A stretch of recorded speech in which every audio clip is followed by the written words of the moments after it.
भगवान राम जाति को नहीं मानते थे। वो जाति के आधार पे भेदभाव नहीं करते थे। सबसे बड़ा जातिवाद तो आज आप खुद अपने भाषण में कर बैठे, आपने पूरा वक्तव्य दिया, लेकिन अपने वक्तव्य में आपने एक बार भी संविधान के रचयिता डॉक्टर वी.आर. अंबेडकर जी का नाम अपने मुख से नहीं लिया। तो इसे बताइए मैं क्या कहूं? अगर इसे जातिवाद ना कहूं तो वक्तव्य में अपने दिल्ली के जो सरकारी अस्पताल है उनका व्याख्यान कर रहे थे, तो मेरा कहना है कि सारे डॉक्टरों को छुट्टी दे दीजिए और एक एक वहां पर पुजारी को बैठा दीजिए, ताकि कोई भी मरीज वहां पर जाए और किसी व्यक्ति के कारण प्राण चले जाए तो उसमें वो प्राण डालने का काम करे। कम से कम लोगों को बिलखना नहीं पड़ेगा, रोना नहीं पड़ेगा, और जो एक वियोग होता है अपने से बिछड़ने का, वो शायद उनको झेलना नहीं पड़ेगा। केजरीवाल जी, अगर आज आप मुख्यमंत्री बने हैं या आज आप जिस तरह से 26 जनवरी पर ध्वजारोहण कर रहे हैं या तमाम लोग जो आपको चीफ गेस्ट के तौर पर बुला रहे हैं, तो वो दिन सिर्फ और सिर्फ परम पूज्य बाबा साहब के संविधान के कारण है। क्योंकि परम पूज्य बाबा साहब अगर आपको संविधान में एक वोट देने तक से लेकर एक शासक बनने का अधिकार नहीं देते, तो शायद आज आप मुख्यमंत्री नहीं होते। इलाहाबाद हाई कोर्ट से ललई सिंह यादव जी ने जो सच्ची रामायण है उसका केस जीतकर आए और इस देश के लोगों को बताने का काम किया कि जो रामायण है वो एक काल्पनिक ग्रंथ है और जितने भी इसमें पात्र दिखाए गए हैं वो सभी काल्पनिक है। और साथियों, ये बात हाई कोर्ट के द्वारा साबित भी की गई और स्थापन किया गया।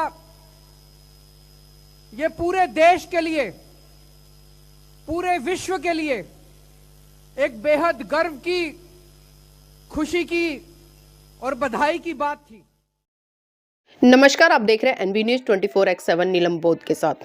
साथियों, अक्सर हम स्कूलों में गुनगुनाया करते थे, खासकर गणतंत्र दिवस के दिन, कि कौमी तिरंगे झंडे ऊंचे रहो जहां में, कौमी तिरंगे झंडे ऊंचे रहो जहां में, वो तेरी सरबुलंदी जो चांद आसमां में, तू आन है हमारी, तू शान है हमारी, तू जीत का निशा है, तू जान है हमारी, कौमी तिरंगे झंडे ऊंचे रहो जहां में।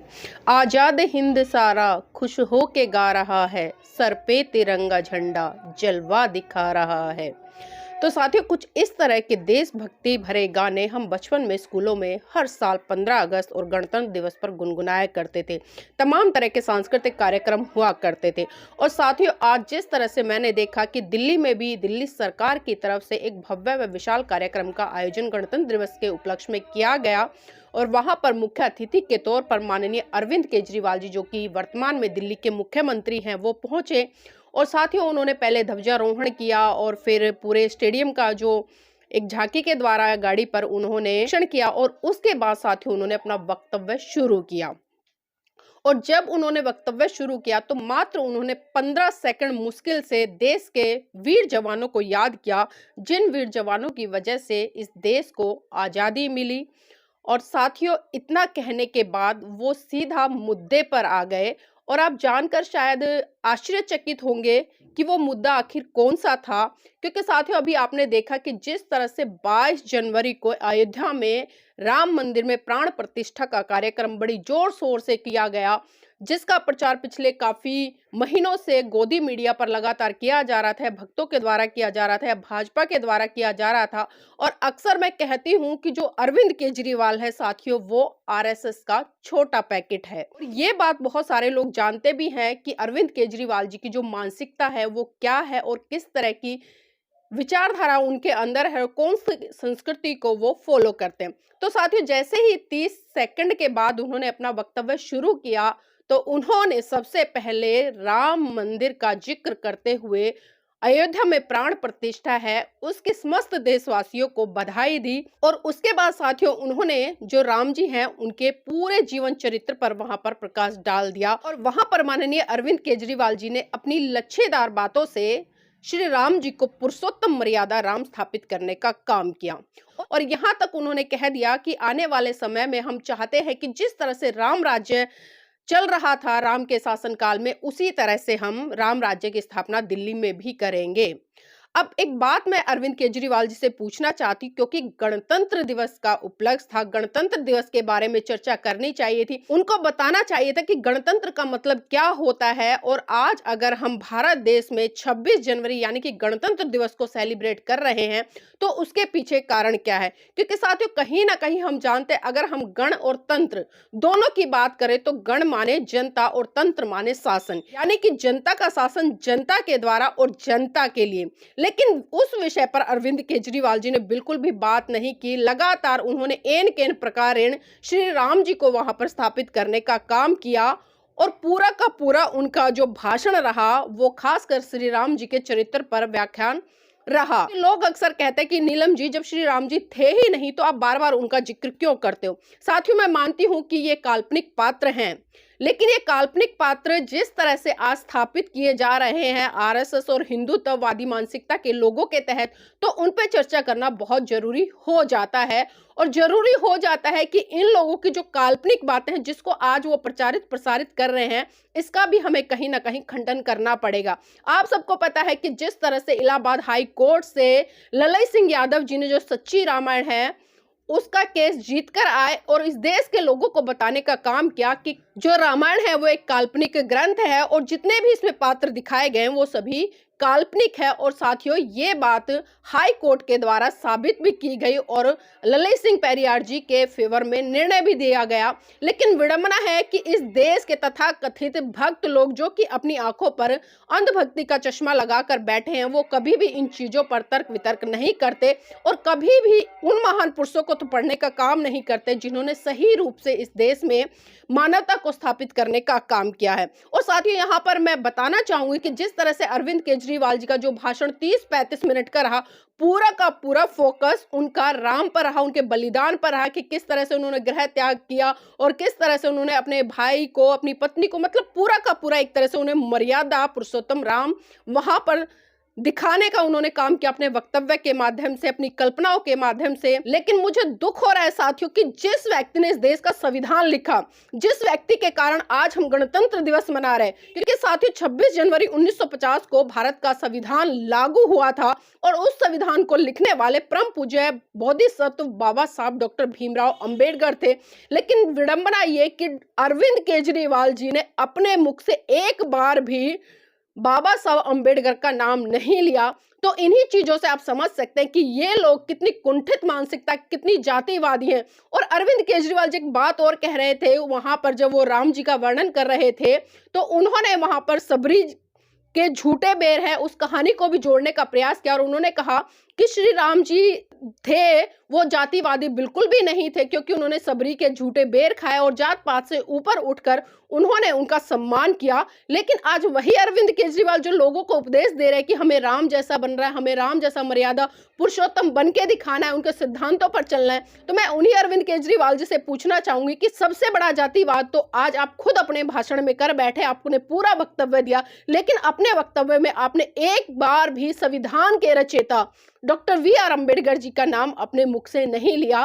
तो इसे बताइए मैं क्या कहूं? अगर इसे जातिवाद ना कहूं तो क्या कहूं? अगर आप इतने ही मानवतावादी होते या इतने ही स्वतंत्र विचारों के होते तो आज कम से कम अपने 30-35 मिनट के भाषण में 5 मिनट का वक्तव्य तो परम पूज्य बाबा साहब के ऊपर रख देते कि किन कठिनाइयों के से उन्होंने इस देश का संविधान लिखा, किस तरह से उन्होंने तमाम देश के संविधानों का अध्ययन किया और उन संविधानों में से उन्होंने जो भारत देश के लिए अच्छी चीजें हो सकती थी, भारत देश के लोगों के कल्याण के लिए सबसे अच्छी चीजें हो सकती थी, उन्होंने चुन चुन के एक एक बात को भारत के संविधान में अंकित करने का काम किया और इस देश के लोगों को एक सुंदर, विशाल व एक अच्छा और लोकतांत्रिक संविधान दिया। लेकिन आपने उनके बारे में चर्चा नहीं की। अरविंद केजरीवाल जी, अगर आज आप मुख्यमंत्री बने हैं या आज आप जिस तरह से 26 जनवरी पर ध्वजारोहण कर रहे हैं या तमाम लोग जो आपको चीफ गेस्ट के तौर पर बुला रहे हैं, तो वो दिन सिर्फ और सिर्फ परम पूज्य बाबा साहब के संविधान के कारण है। क्योंकि परम पूज्य बाबा साहब अगर आपको संविधान में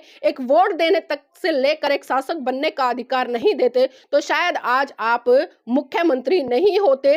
तो मैं फिर कहूंगी कि आपकी जो मानसिकता है वो पूरी की पूरी हिंदूवादी मानसिकता है, आरएसएस से लिप्त मानसिकता है। और जिस सनातन की बात करते हैं, खैर सनातन की तो बात आप लोग छोड़ दीजिए क्योंकि आप लोगों को सनातन शब्द का मतलब नहीं पता, लेकिन बातें बहुत बड़ी बड़ी कर लेते हैं। और यहां पर मैं तथाकथित उन बहुजन समाज के लोगों से भी आग्रह करना चाहूंगी जो अंधभक्ति के लीन होकर ऐसे लोगों को भारी भरकम वोट देकर विजय बनाते हैं, क्योंकि साथियों 2024 का चुनाव भी है, इसीलिए मुझे उचित लगा कि मुझे ये वीडियो बनानी चाहिए। और यहाँ पर मैं अरविंद केजरीवाल जी की वो वीडियो भी मेंशन करूंगी जिसमें उन्होंने पूरा वक्तव्य अपना रखा है। आप खुद सोचिए कि उस वीडियो में उन्होंने संविधान के रचयिता परम पूज्य बाबा साहब के बारे में कितनी बात किया, इस जनता की जो दिल्ली की जनता है उसके विकास के लिए कितनी बात की। उन्होंने सिर्फ बात की तो अपने मॉडल को गिनाने की बात की, या राम के चरित्र पर बात की, या इस देश के लोगों को बधाई देने का काम किया। अयोध्या में भव्य राम मंदिर बना है, उसमें प्राण प्रतिष्ठा हुई है। ये खुद इतने पढ़े लिखे हैं, और इस तरह के पढ़े लिखे लोग जब ये आकर कहें कि प्राण प्रतिष्ठा हो रही है, इन मूर्खों से कई बार मुझे गुस्सा भी आता है। अगर प्राण प्रतिष्ठा जैसी चीज है तो कोरोना काल में हमने देखा कि हर व्यक्ति के घर से कोई ना कोई व्यक्ति गया, तो तब इन्होंने अपने मंत्र संत्र फूंक के उनमें प्राण प्रतिष्ठा क्यों नहीं कर ली। किसी ना किसी व्यक्ति का बहुत करीबी गया, बहुत प्यारा गया, तो क्यों नहीं इन लोगों ने प्राण प्रतिष्ठा कर ली। और अरविंद केजरीवाल जी जिस तरह से आप अपने वक्तव्य में अपने दिल्ली के जो सरकारी अस्पताल है उनका व्याख्यान कर रहे थे, तो मेरा कहना है कि सारे डॉक्टरों को छुट्टी दे दीजिए और एक एक वहां पर पुजारी को बैठा दीजिए, ताकि कोई भी मरीज वहां पर जाए और किसी व्यक्ति के कारण प्राण चले जाए तो उसमें वो प्राण डालने का काम करें। कम से कम लोगों को बिलखना नहीं पड़ेगा, रोना नहीं पड़ेगा, और जो एक वियोग होता है अपने से बिछड़ने का, वो शायद उनको झेलना नहीं पड़ेगा। क्योंकि वहां पर तमाम स्कूलों के छात्र छात्राएं उपस्थित थे जिनके सामने आप राम के चरित्र को लेकर वर्णन कर रहे थे। तो कुछ तो सोचिए कि उन बच्चों के मानसिक स्तर पर क्या प्रभाव पड़ेगा और वो किस दिशा में जाएंगे। आप कहीं ना कहीं उन्हें धर्म की अफीम चटाने का काम कर रहे हैं, और जो देश का भविष्य है आप उसको विज्ञान से बाहर निकलकर धर्म की अफीम चटाओगे तो कहीं ना कहीं इस देश का बहुत बड़े स्तर पर नुकसान होगा, और जो भविष्य है इस देश का वो कहीं ना कहीं अपने लक्ष्य से भटक जाएगा। और साथियों आप खुद ये वीडियो देखिएगा एक बार और फिर आकलन कर लीजिएगा और जो मैंने कहा है उन बातों में कितनी सच्चाई है और कितना झूठ है, एक बार खुद आकलन कीजिए। इस वीडियो को पूरा सुनिए। और साथियों अगर ये वीडियो आपको पसंद आया है तो इसको लाइक कीजिएगा, शेयर कीजिएगा और कमेंट के माध्यम से मुझे बताइएगा कि आपको ये वीडियो कैसा लगा। दोस्तों अभी कुछ दिन पहले 22 जनवरी के दिन अयोध्या में श्री राम लल्ला जी का प्राण प्रतिष्ठापन किया गया। ये पूरे देश के लिए, पूरे विश्व के लिए एक बेहद गर्व की, खुशी की और बधाई की बात थी। चारों तरफ लोगों ने खूब उत्सव मनाया। एक तरफ जहां हमें श्री रामचंद्र जी की भक्ति करनी है, दूसरी तरफ हमें उनके जीवन से प्रेरणा लेकर उनके संदेश को अपने जीवन में ढालने की कोशिश करनी है। उनका जीवन बेहद प्रेरणादायी है। तमाम किस्से हैं उनके जीवन से जो हमें संदेश देते हैं त्याग का, बड़े से बड़े त्याग का, प्यार का, मोहब्बत का। हम सब जानते हैं किस तरह से अपने पिताजी के एक आदेश के ऊपर, अपने पिताजी के कहने पे अपना तमाम राजपाट त्याग करके वो वनवास चले गए। कल सुबह भगवान राम का राज्याभिषेक होने वाला था। अयोध्या के अंदर तमाम तैयारियां कर ली गई थी। सभी अयोध्यावासी हर्षोल्लास में झूम रहे थे। सभी अयोध्यावासी बहुत खुश थे कि कल सुबह भगवान राम अयोध्या के राजा बनेंगे। सब लोग तैयार थे। अचानक शाम के वक्त भगवान राम के पास संदेशा आता है कि दशरथ जी आपको अपने कमरे में बुला रहे हैं।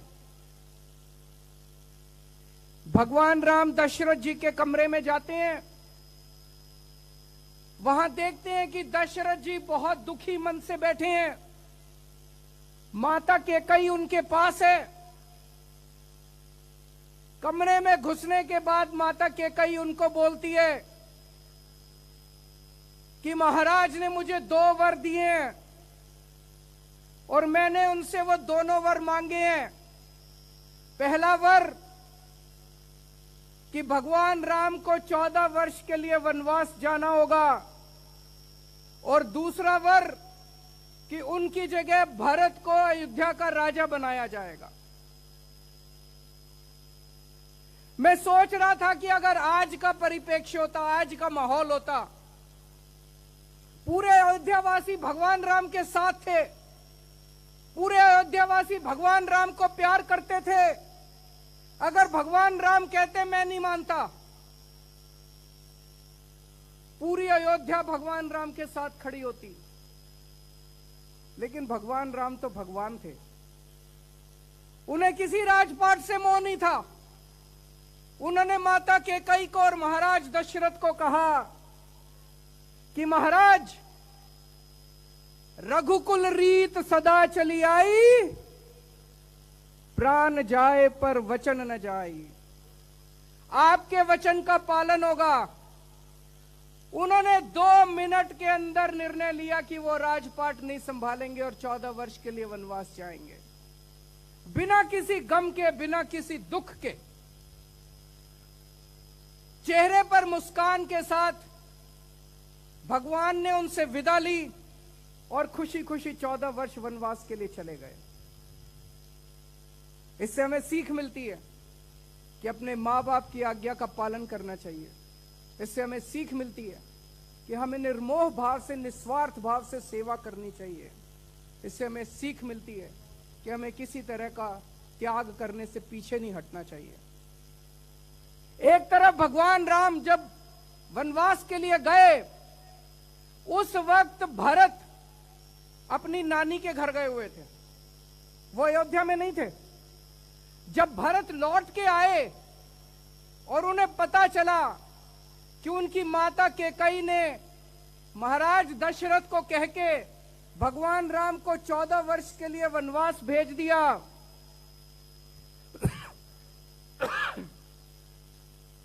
भरत से यह बर्दाश्त नहीं हुआ। भरत जी पीछे पीछे उनके वनवास गए और वन में महाराज राम को ढूंढ के, भगवान राम को ढूंढ के उनके पैरों में गिर जाते हैं और कहते हैं कि ये राजपाट है भगवान, ये राजपाट आपका है, ये मेरा नहीं है। आप वापस चलिए और वापस चल के राजपाट संभालिए। भगवान राम कहते हैं नहीं भरत, ये राजपाट तेरा है। भरत कहते हैं नहीं भगवान, ये राजपाट आपका है। मुझे लगता है पूरे मानव जाति के इतिहास में इस तरह का सुंदर दृश्य देखने में शायद कभी नहीं मिला होगा। 2 भाई लड़ रहे हैं, एक कह रहा है कि ये राजपाट तेरा है, दूसरा कह रहा है ये राजपाट तेरा है। आज के जमाने में 2 भाई जब लड़ते हैं, वो कहता है ये जमीन मेरी है, वो कहता है ये जमीन मेरी है। इस तरह से, इस तरह का सुंदर दृश्य पूरे मानव जाति के इतिहास में कभी देखने को नहीं मिला होगा। और उसके बाद भरत भगवान राम की खड़ाऊं लेके वापस आ जाते हैं, सिंहासन पे उनकी खड़ाऊं रखते हैं कि भगवान राम के आदेश पे और उन्हीं के नाम से राजपाट चलेगा। आजकल के जमाने में क्या होता है, एक बाप है, बहुत बड़ा सेठ है, उसके 2 बेटे हैं, बाप की मौत हो जाती है, दोनों बेटों में झगड़े शुरू हो जाते हैं। उनकी जायदाद को लेके, जमीन जायदाद को लेके दोनों बेटों में झगड़े शुरू हो जाते हैं। दोनों बेटे अपने आप को भगवान राम का चेला मानते हैं, भगवान राम का शिष्य मानते हैं और दोनों भाई लड़ रहे हैं आपस में, कोर्ट में, कचहरी में आपस में लड़ रहे हैं दोनों भाई, ये जमीन मेरी, ये जमीन मेरी। दोनों ने राम नाम का दुपट्टा ओढ़ रखा है। आसमान में अगर भगवान राम बैठे होंगे तो टप टप आंसू बहा रहे होंगे, ये कैसे मेरे भक्त आ गए जो मेरा संदेश भी नहीं मानते।